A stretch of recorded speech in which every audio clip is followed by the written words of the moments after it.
Bayangkan Anda harus memperjuangkan hak asuh anak Anda di pengadilan besok pagi. Atau Anda terjebak sengketa harta yang mengancam satu-satunya tempat tinggal Anda. Anda tahu persis Anda ada di pihak yang benar. Tapi pas Anda buka dompet, isinya kosong melompong. Iya, jangankan buat bayar pengacara ya. Buat ongkos ojek atau transportasi ke gedung pengadilan aja mungkin Anda harus mikir 2 kali. Nah, itu dia. Terus pertanyaannya, apakah tiket menuju keadilan ini cuma dijual buat mereka yang punya uang? Apakah pengadilan bakal langsung nutup pintunya buat Anda? Itu realitas yang cukup menakutkan sih.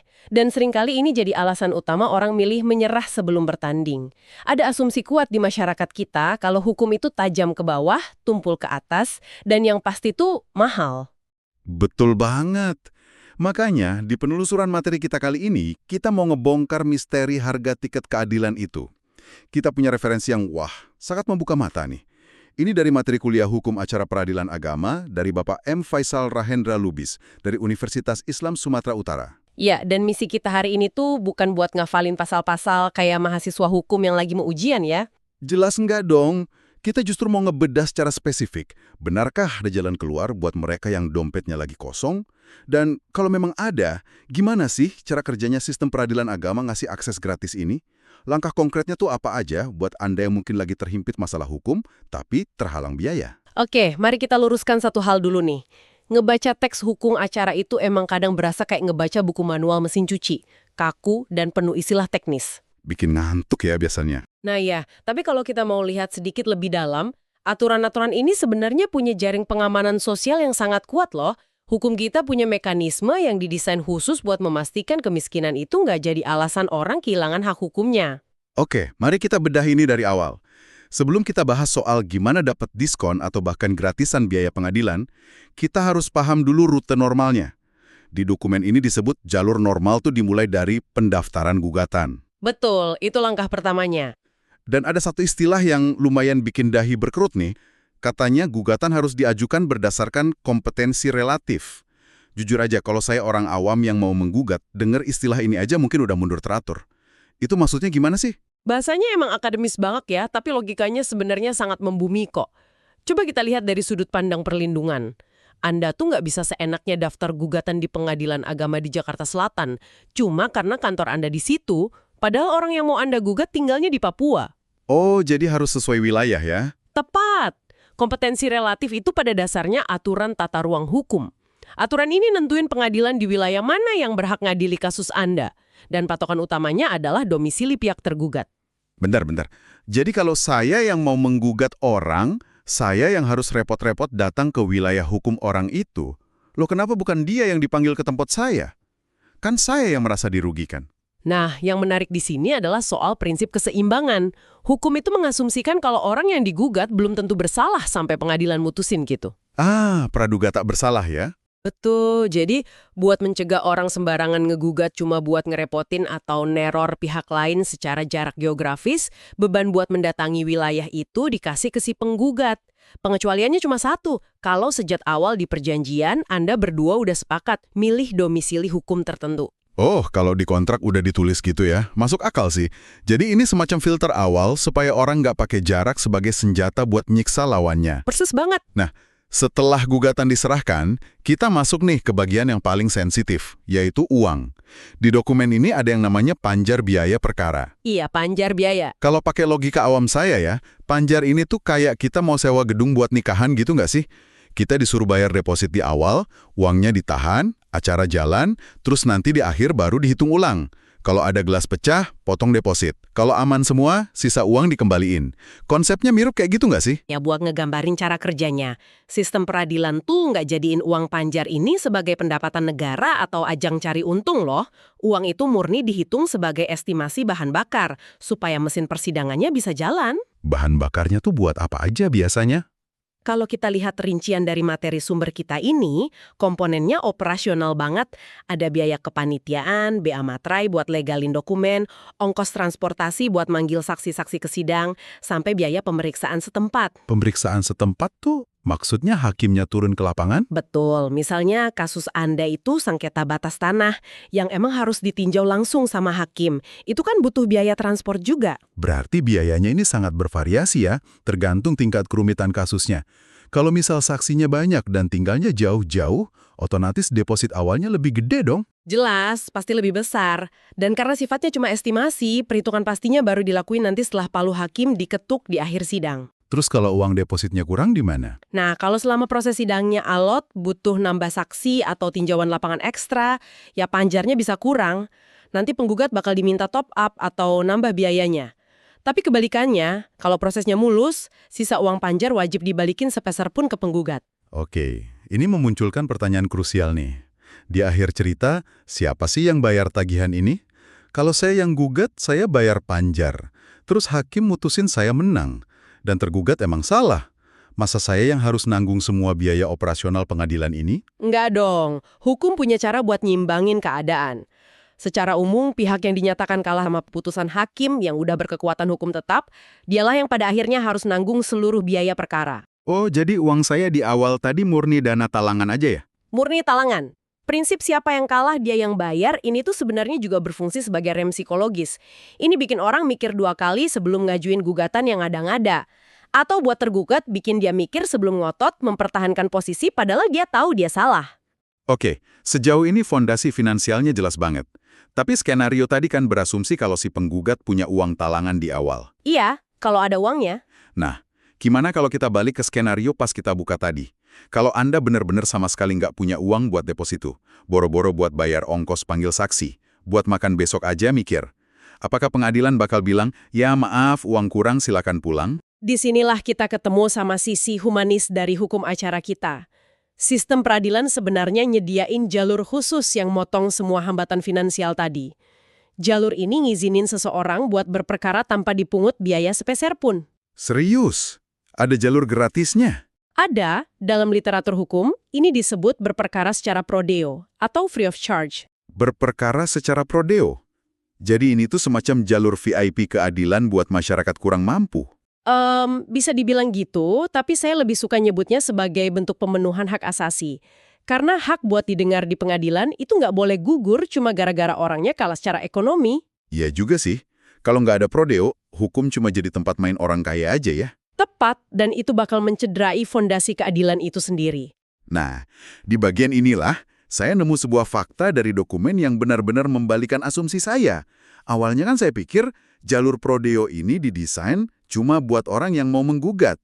Kayak pahlawan miskin yang lagi cari keadilan gitu. Iya, itu bayangan umumnya kan? Tapi, materi kuliah ini secara spesifik mencatat kalau pembebasan biaya itu juga bisa diajuin sama tergugat. Jujur, ini bikin saya mikir keras. Bukannya mesin persidangan itu udah dibayarin pakai panjar dari si penggugat? Terus kenapa tergugat butuh pembebasan biaya juga? Itu reaksi yang lumrah sih. Banyak orang lupa kalau ditarik ke pengadilan sebagai pihak tergugat itu sama menguras kantongnya dengan jadi penggugat. Kalau kita sambungin ke prinsip dasar peradilan, ada satu asas kuno nih, namanya audi et alteram partem. Wah, bahasa Latin nih. Apa tuh artinya? Artinya kurang lebih dengarkanlah pihak yang satunya.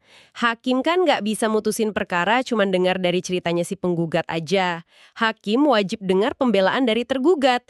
Dan membela diri di ruang sidang itu butuh biaya operasional yang nggak sedikit loh. Oh, maksud Anda kalau saya digugat, saya kan juga butuh bawa saksi sendiri buat ngebantah tuduhannya. Tepat sekali. Anda harus manggil saksi yang mungkin butuh biaya transport. Anda harus nyerahin bukti dokumen yang butuh legalisasi pakai materai. Bahkan kadang, tergugat merasa perlu ngajuin gugatan balik di sidang yang sama. Oh, ada istilahnya ya itu? Iya, itu namanya gugatan rekonvensi. Nah, bayangin kalau tergugat ini orang nggak mampu, sementara dia berhadapan sama penggugat yang secara uang tuh kuat banget. Sidangnya bakal jadi ajang pembantaian sepihak. Iya benar, tergugat jadi nggak punya amunisi buat bela diri murni karena nggak mampu bayar administrasi ya. Ini tuh analoginya kayak Anda dipaksa naik ring tinju lawan juara dunia, tapi tangan Anda diikat ke belakang gara-gara nggak bisa bayar sewa sarung tinju. Pertarungan jalan terus, tapi jelas nggak adil. Metafora yang pas banget. Itulah kenapa jalur prodeo ini dibikin nggak diskriminatif. Aturan ini nggak peduli apakah Anda yang mulai pertarungan hukumnya atau Anda yang diseret ke dalamnya. Selama Anda emang terbukti nggak punya kapasitas finansial, negara yang wajib bayarin sewa sarung tinjunya biar adil. Oke, ini beneran ngubah perspektif kita ya, soal keadilan. Pintunya terbuka lebar buat penggugat maupun tergugat. Tapi nih, kita kan tahu hukum itu penuh dengan prosedur administrasi yang kadang jelimet. Gimana cara pendengar kita, atau siapapun, ngejalanin teori ini di dunia nyata? Maksud saya, nggak mungkin kan saya jalan ke meja panitera, pasang muka sedih terus bilang, tolong dong Pak, saya nggak punya duit nih. Ya, jelas nggak semudah itu. Kalau modal ngomong doang, sistem peradilan bisa kolaps kehabisan anggaran karena semua orang bakal ngaku nggak mampu. Nah, berdasarkan dokumen hukum acara peradilan agama ini, ada tata cara formalnya. Pada dasarnya ada 2 metode buat ngajuin izin prodeo. Metode pengajuannya ada 2 ya. Bisa diselipin waktu kita daftar kasus nggak tuh? Iya, itu metode yang pertama. Anda bisa ngeleburin permohonan prodeo itu ke dalam batang tubuh surat gugatan Anda. Maksudnya disatuin di kertas yang sama. Betul. Jadi pas Anda nulis poin-poin alasan kenapa Anda menggugat, nah di bawahnya, di dokumen yang sama, Anda tambahin satu bagian khusus yang minta majelis hakim ngebebasin Anda dari bayar panjar biaya perkara. Wah, praktis juga ya, sekali tepuk 2 lalat gitu. Kalau metode yang kedua gimana? Metode kedua, permohonan itu diajuin lewat surat yang terpisah secara fisik dari materi gugatan utama. Jadi ada surat gugatan dan ada surat permohonan prodeo. Keduanya ini sah-sah aja di mata hukum, tinggal pilih mana yang dirasa paling pas sama yang bersangkutan. Oke, entah itu digabung atau dipisah, pengadilan pasti butuh bukti kan? Nggak cuma sekedar format surat aja. Pasti ada semacam dokumen tiket emas yang harus dilampirin biar hakim percaya kalau kita butuh subsidi. Ada, dan ini sifatnya mutlak. Tanpa dokumen ini, permohonan prodeo Anda udah pasti bakal ditolak. Dokumen kunci ini adalah surat keterangan tidak mampu atau yang biasa kita kenal dengan singkatan SKTM. Ah, SKTM? Iya, SKTM inilah nyawanya permohonan prodeo. Ini bukti formal kalau Anda emang masuk kategori warga rentan secara ekonomi. Nah, di poin ini ada detail dari sumber kita yang lumayan bikin mikir nih. SKTM ini ternyata nggak bisa dikeluarin sembarang orang. Dokumen ini nyebutin kalau suratnya wajib diterbitin sama camat atau kepala desa tempat Anda tinggal. Kok bisa lembaga selevel pengadilan harus bergantung sama stempel kepala desa? Kenapa pengadilan nggak bikin divisi survei sendiri aja buat ngecek rumah pemohon? Kalau kita telaah lebih jauh, mendelegasikan wewenang ini justru adalah bentuk desain sistem yang efisien loh. Oh ya, gimana tuh efisiensinya? Pengadilan agama itu kan wilayah kerjanya luas banget. Mereka nggak punya staf, waktu, atau anggaran buat ngirim petugas ke pelosok desa, cuma buat ngecek apakah lantai rumah pemohonnya masih tanah atau udah keramik. Siapa? Coba yang paling tahu kondisi harian warganya. Ya, aparat desanya sih pasti. Tepat. Jawabannya ya pemerintah sipil di akar rumput, kayak kepala desa atau camat. Pengadilan minjem mata dan telinga mereka. Oke, jadi dengan minta tanda tangan kepala desa, pengadilan mengalihkan beban pembuktian kemiskinan itu ke pihak yang emang sehari-hari ngurus data warga ya? Benar. Ini bentuk sinergi antar lembaga. Pengadilan bisa tetap fokus ngurusin hukumnya, dan urusan verifikasi ekonomi diserahin ke birokrasi sipil. Logis juga penjelasannya. Walaupun ya berurusan sama birokrasi desa itu kadang ada dramanya sendiri kan? Tapi oke lah, kita asumsikan skenario terbaik. Kita udah bawa SKTM dari desa, surat prodeo diajukan, dan pengadilan nerima. Berkas masuk, dicap, dapat nomor perkara. Jujur nih, begitu masuk fase menunggu, bayangan saya langsung tertuju ke tumpukan map berdebu di meja pegawai yang mungkin baru disentuh berbulan-bulan kemudian. Kecemasan saya ini wajar nggak sih? Stigma birokrasi yang lamban itu emang nempel banget di masyarakat kita. Tapi kalau kita bedah teks hukum acaranya, sistem peradilan agama itu dipersenjatai asas yang ketat, yaitu sederhana, cepat, dan biaya ringan. Tapi kata cepat itu kan seringkali relatif ya. Nah, di sini bedanya. Kata cepat di hukum acara ini bukan cuma imbauan moral, tapi langsung diterjemahin ke dalam tenggat waktu yang sangat kaku. Kita kenal ini dengan aturan lini masa 7 hari. Aturan 7 hari? Kayak ada semacam ban berjalan yang otomatis gerak gitu. Gimana mekanismenya? Mari kita lacak perjalanan map berkas Anda. Titik awalnya itu ibarat stopwatch yang mulai nyala waktu gugatan Anda dicatat di buku register perkara. Dari detik itu, petugas kepanitraan nggak punya pilihan selain memproses. Selambat lambatnya dalam 7 hari, berkas itu... 7 hari kalender? Iya, selambat-lambatnya 7 hari, berkas itu harus udah pindah dan dilimpahkan ke meja Ketua Pengadilan Agama. Berarti maksimal 1 minggu, berkas kita udah naik ke pimpinan pengadilan. Terus setelah sampai di meja ketua, Stopwatch kedua mulai nyala. Begitu ketua pengadilan agama nerima berkasnya, beliau juga nggak bisa diamin map itu lama-lama. Dalam waktu maksimal 7 hari sejak berkas diterima, ketua wajib menelaah dan ngeluarin penetapan susunan majelis hakim. susunan majelis hakim ini maksudnya tim yang bakal pegang kasusnya ya? Betul, biasanya minimal 3 orang. 1 ketua majelis dan 2 hakim anggota. Oke, maksimal hari ke-14 kita udah punya tim hakim. Apa setelah itu giliran hakimnya yang dikejar waktu? Persis, stopwatch ketiga sekarang pindah ke majelis hakim yang baru ditunjuk tadi. Setelah mereka nerima berkas dari ketua pengadilan, mereka juga cuma dikasih waktu selambat-lambatnya 7 hari. 7 hari lagi. Buat ngapain tuh? Dalam rentang seminggu itu, mereka harus udah netapin tanggal hari sidang dan ngeluarin surat panggilan resmi buat pihak penggugat maupun tertugat supaya hadir di ruang sidang. Wah, luar biasa.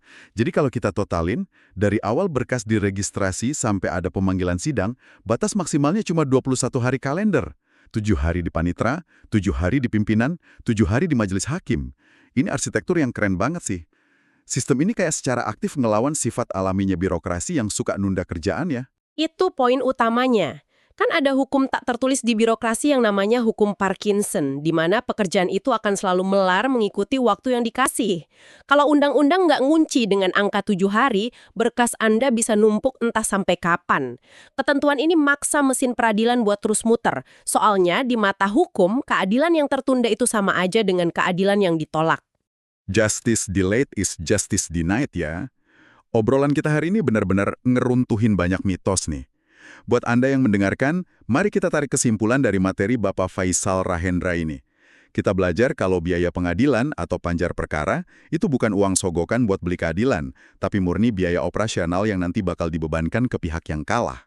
Betul. Dan kalau dompet Anda beneran kosong, hukum udah bukain pintu darurat namanya prodeo. Yang bikin kaget, hak prodeo ini nggak cuma buat penggugat, tapi tergugat juga punya hak yang sama buat bela diri tanpa biaya. Syarat utamanya adalah bukti SKTM dari desa.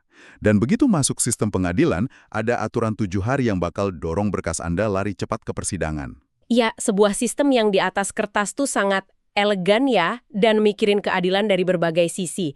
Tapi, nah ini memunculkan satu pertanyaan realitas yang cukup tajam nih buat kita renungkan. Apa tuh? Kita kan baru aja kagum betapa cepatnya sistem pengadilan lari dengan aturan batas maksimal 7 hari tadi. Di dalam gedung pengadilan emang ada kepastian waktu. Tapi mari kita ingat lagi syarat buat dapat tiket masuk gratisnya. SKTM. Birokrasi di tingkat desa ya? Tepat sekali. Bagi warga yang nggak mampu, proses buat bolak-balik minta surat keterangan miskin dari RT, lalu ke RW, terus ke kepala desa atau camat, itu seringkali nggak punya standar aturan 7 hari kayak di pengadilan. Iya juga ya. Nggak ada yang ngitungin stopwatch-nya di balai desa.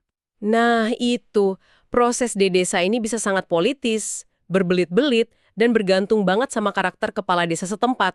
Jadi ironisnya, di saat sistem hukum ngejanjiin peradilan yang cepat dan sederhana, masyarakat yang paling rentan ini justru harus berdarah-darah dulu nembus labirin birokrasi sipil yang nggak terprediksi cuma buat dapetin tiket prodeo itu. Wow, ini kontradiksi yang benar-benar nyentil nalar kita. Sistem yang udah dirancang kayak jalan tol, ternyata pintu masuknya buat si miskin masih berupa jalan tanah berlumpur. Keadilan ternyata nggak cuma nguji kebenaran kita di depan hakim, tapi juga nguji daya tahan kita ngadepin lapis-lapis birokrasi sebelum sidangnya mulai. Wah, terima kasih untuk Anda yang udah nyimak penelusuran kita hari ini. Semoga obrolan kita nggak cuma jadi tambahan pengetahuan hukum, tapi bisa jadi amunisi nyata kalau suatu saat Anda harus berhadapan dengan meja hijau. Teruslah kritis, terus jaga rasa ingin tahu Anda, dan sampai jumpa di penelusuran materi kita selanjutnya.